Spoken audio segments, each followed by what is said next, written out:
رب اشرح لی صدری ویسر لی امری واحلل عقدۃ من لسانی یفقہوا قولی۔ ہم طہارت کے مطلب کل سے ہم شروع ہیں۔ کل ہمارا استحاضہ یعنی کہ پیریڈ میں ہم کس طرح نماز ادا کریں گے، تو اس کا بھی ہمیں پتہ چل گیا کہ اپنے کزنوں سے پوچھنا چاہیے، خاندان کے ماموں کی بیٹیاں، چاچا کی بیٹیاں، کہ ان کے مطلب 7 دن ہے، 3 دن ہے، تو ان کے مطابق ہے 10 دن کے بعد پھر یہ ایک رقص سے خون آتی ہے نا، تو پھر یہ استحاضہ ہے، اور استحاضہ میں وضو کر کے نماز ہے، ٹھیک ہے، نماز کی قضا نہیں ہے۔ سب کچھ ہم بتا چکے ہیں، اور یہ ہے کہ پیریڈز آئے اور اذان ہوئی تھی ظہر کی، تو خدا کرے کہ 2 رکعت اس میں فرق تھا، تو پھر آپ 2 رکعت ادا کریں گے، اور اگر آپ صاف ہو گئے نا اور پھر بھی وہ نماز آپ سے چلی گئی، آپ نے غسل نہیں کیا ہے، تو وہ نماز لکھ کے اس کی بھی قضا پھر پڑھیں گے۔ ماہواری کی تو قضا نہیں ہے نا جی، لیکن جب آپ کی مطلب صاف ہو گئے نا اور آپ کا ظہر کا وقت گزر گیا، تو اس کو قضا لکھ کے اس کو قضا پڑھیں گے۔ ہاں جی، اور اس طرح جب اذان ہو گئی، یہ بچے آ گئے یا کسی اور کام میں انسان لگ جاتا ہے، اور اذان ہوئی تھی، آپ کے پاس نماز کا وقت تھا، خدا کرے 2 رکعت کا وقت تھا، تو وہ 2 رکعت لکھ دے، غسل کرنے کے بعد پھر وہ 2 رکعت کی قضا ہم پڑھیں گے۔ تو کل یہ اس کے بارے میں ہم نے سب کچھ، پھر ہوا کا نکلنا ہے، ہوا کی بو جب نہ آئے، آواز نہ آئے تو نماز ہو سکتی ہے۔ ہاں جی بالکل۔ تو آج ہے کہ یعنی یہ ایک شیطان کا ٹوکر ہوتا ہے نا کہ تم پاک نہیں ہو، تم پاک نہیں ہو، وہ تو سب کچھ ہمارے پیارے نبی نے شکر ہے بتا دیا ہے۔ اور پھر اس طرح طہارت ہم کس طرح حاصل کریں گے، یعنی جسم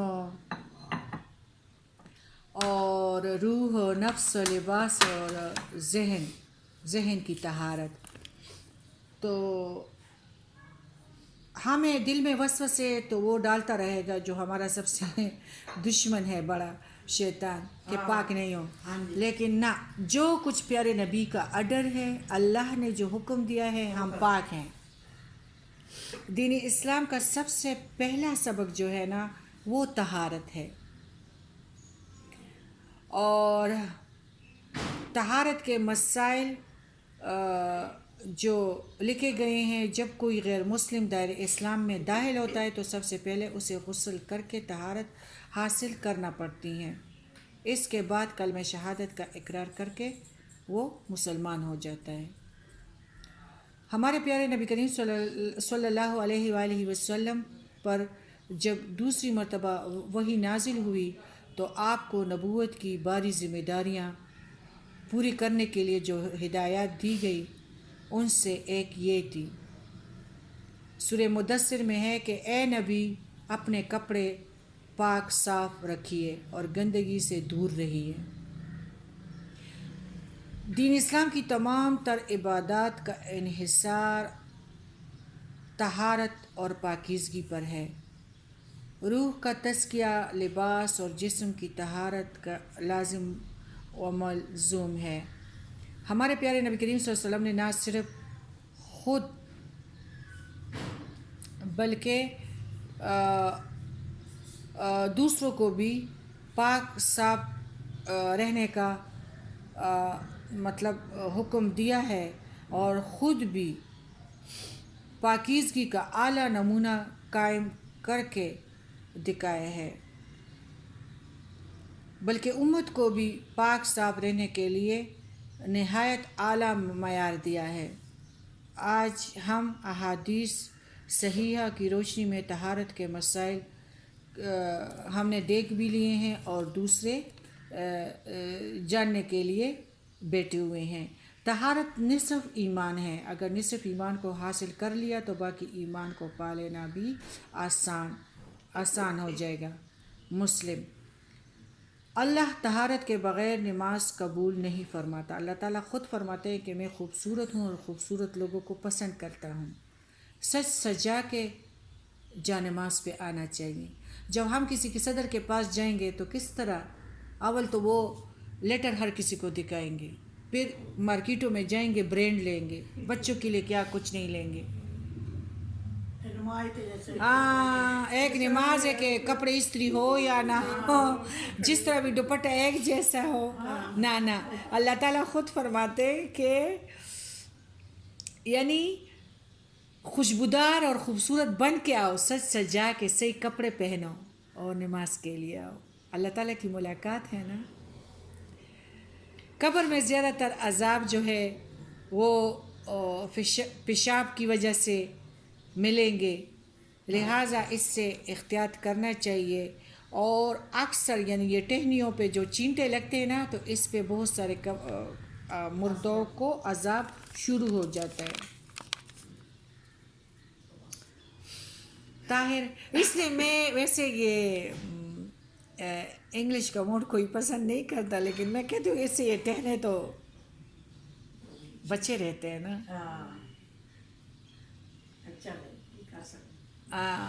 کیونکہ اس سے بہت سارے مردوں کو دیکھا گیا کہ ان کا جہنم کی آگ نے اس کو چوا تھا، ٹہنوں کو. طاہر یعنی خود پاک، مثلا مطہر سورہ مدثر میں جو ہے خود بھی پاک ہو اور پاک کرنے کی صلاحیت بھی رکھتا ہو.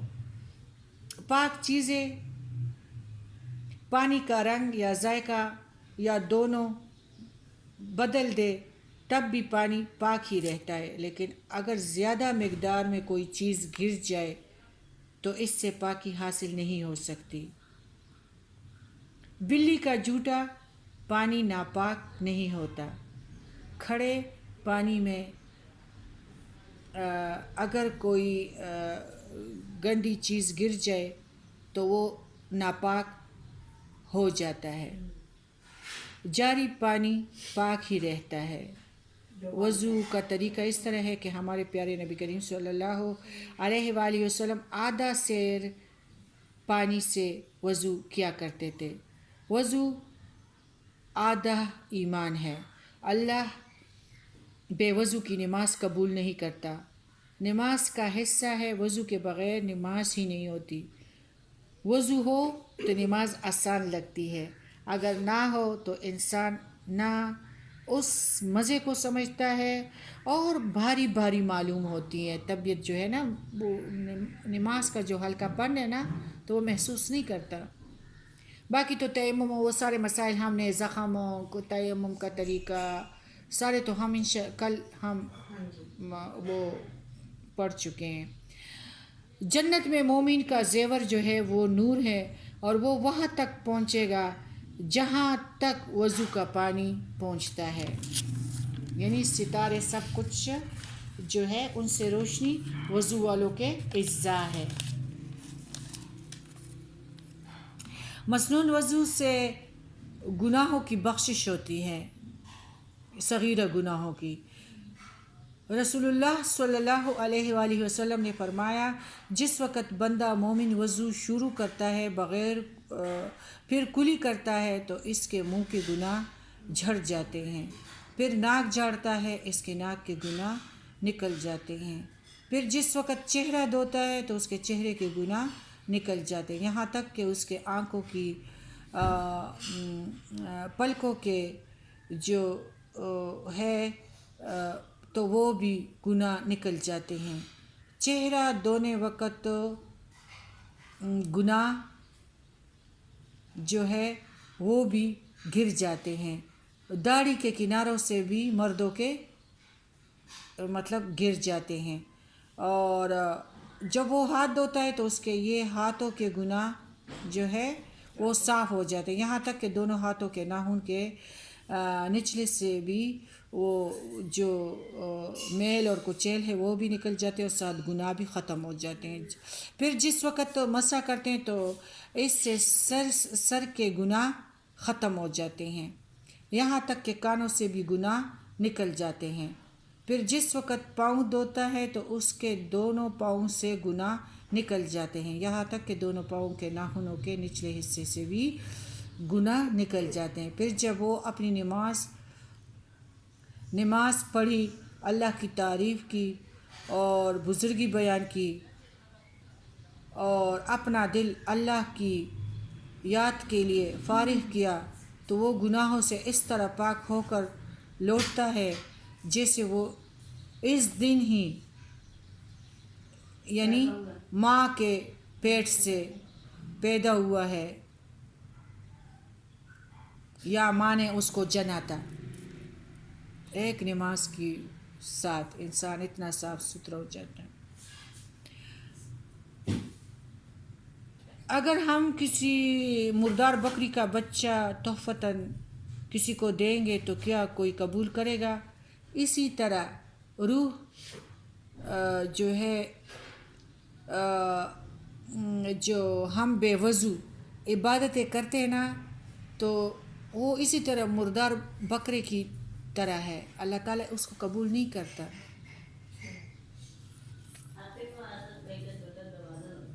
تیمم تو اور چیز ہے نا، بغیر وضو مطلب کچھ محسوس ہوتا ہے کہ ہلکی نہیں ہوں یا میری تھوڑی سی آنکھیں لگ گئی تھی تو جب وضو کریں گے نا تو ہلکے پھلکے ہو جائیں گے، اس نماز کا لذت اور ہے۔ وضو کا مسنون طریقہ یہ ہے کہ بسم اللہ پڑھیں، اگر بھول جائے تو بھول چک میں رخصت ہے۔ حضرت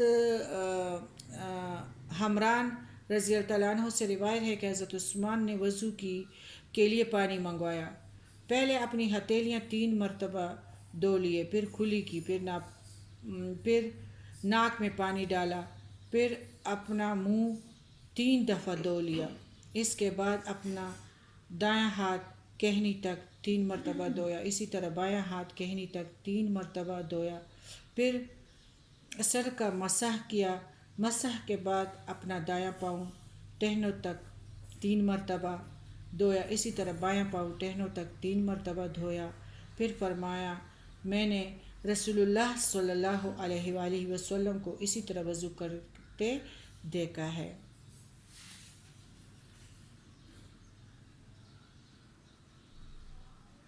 سر کے مسح کا مسنون طریقہ، نبی کریم صلی اللہ علیہ وآلہ وسلم اپنے ہاتھ آگے سے پیچھے لے گئے اور پیچھے سے آگے کی طرف لائے، یعنی پہلے سر کے اگلے حصے سے شروع کیا اور ہاتھوں کو گدی تک لے گئے، پھر جہاں سے شروع کیا تھا وہاں تک واپس لے آئے۔ بخاری۔ کانوں کا مسح، اپنی شہادت کی 2 انگلیوں سے 2 کانوں کے اندر لائے، اپنے 2 انگوٹھوں سے دونوں کانوں کے باہر کا مسح کیا۔ وضو کر کے پہلے جو ہے جوتوں اور موزوں اور جرابوں پر مسح کیا جا سکتا ہے۔ وضو کرنے سے پہلے مطلب اگر وضو آپ کر لینا اور یا ٹھنڈ ہے یا کسی وجہ سے تو جوتوں پہ بھی ہے اور موزوں اور جرابوں پر بھی مسح جائز ہے۔ بات کی سمجھ آ گئی؟ یعنی اگر واک پہ گئے ہو، جوگر ہو تو بس مسح کر لیں گے، تو اس طرح نہیں تو جوتی تار کے مزرابہ پہ کر لو، مقیم کے لیے مدت مسح مقیم کے لیے 1 دن رات اور مسافر کے لیے 3 دن رات ہے۔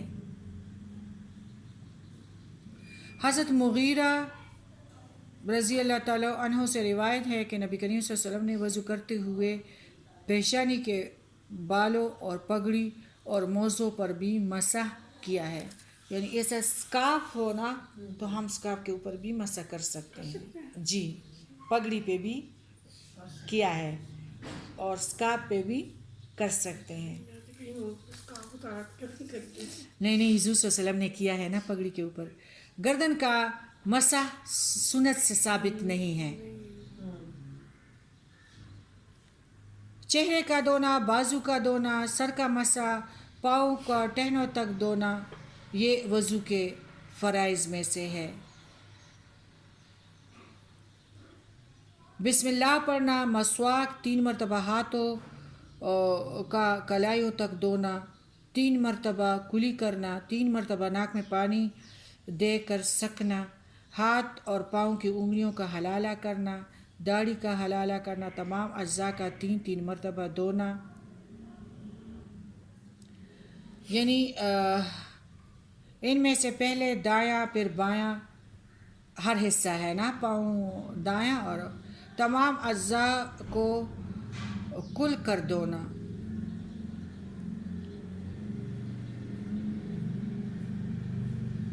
کوشش کرنی چاہیے کہ مطلب 3 سیر توبہ، آج کل ہم لوگ کتنا پانی ضائع، 3 سیر پہ غسل ہو اور 11 چٹان سے وضو ہو. ہم لوگ کیا کرتے ہیں، اتنا پانی جلاتے ہیں ساروں کا یہی حال ہے، پر اور بالٹی سے گزارا نہیں ہے کسی کا بھی نہیں. کس طرح نہیں.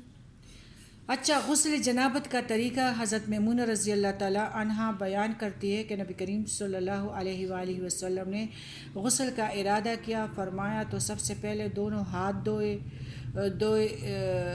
دھوئے اور پھر جو ہاتھ مطلب تا پہلے زمین پہ رگڑا، پھر اس کو دھویا اور پھر کھلی کی، پھر ناک میں پانی ڈالا، پھر چہرہ دھویا، پھر کہنیوں تک ہاتھ دھوئے، پھر سر پر پانی ڈالا، پھر تمام بدن پر پانی ڈالا، پھر جہاں آپ صلی اللہ علیہ وسلم نے غسل کیا تھا اس جگہ سے ہٹ کر پاؤں دھوئے. بخاری غسل باب الوضو قبل غسل حدیث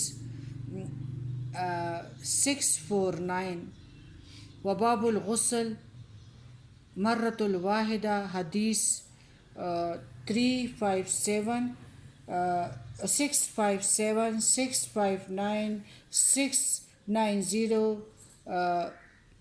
625. اور اسی طرح یہ جو حیض کے تھے وہ بھی مسلم کے احادیث تھے، اور جنابت کے بھی احادیث مسلم اور بخاری کے تھے. سبحانک اللہم و بحمدک، اشہد ان لا الہ